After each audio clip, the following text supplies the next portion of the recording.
না থাকি, হিংসা বিদ্বেষ যেন না ছড়াই, মানুষকে যেন ধোঁকা না দেই। ধোঁকাবাজরা মুসলিম হতে পারে না। যে ব্যক্তি ইসলামকে রেখে দিয়ে অন্য কিছু তালাশ করে, যে ব্যক্তি ইসলামকে বাদ দিয়ে অন্য কোথাও শান্তি খোঁজে, যে ব্যক্তি ইসলামকে বাদ দিয়ে অন্য কোথাও সমাধান খুঁজে, তার থেকে আল্লাহ কিছুই কবুল করবে ফালাই ইউকবালা মিনহু, কিছুই কবুল হবে না তার।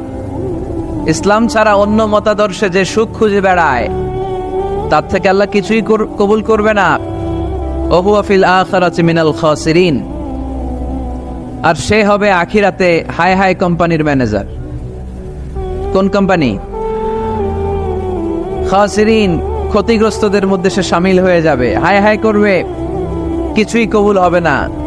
Whoever seek anything except Islam, that will be not accepted to Allah, and he will be the loser in hereafter. ইসলাম ছাড়া অন্য কিছু খুঁজলে তার দুনিয়াতেও শান্তি নাই, আখিরাতেও শান্তি নাই। আর সে আখিরাতে হবে হাই হাই কোম্পানির ম্যানেজার, ক্ষতিগ্রস্তদের মধ্যে শামিল হয়ে যাবে। এজন্য শান্তি আছে ইসলামে, শান্তি আছে কই? এজন্য আমরা ইসলাম মানতে চাই, বুঝতে চাই, শিখতে চাই, শিখাতে চাই, ঠিক কিনা? ইসলাম মানবো কতক্ষণ? দেহে প্রাণ আছে যতক্ষণ, ঠিক কিনা?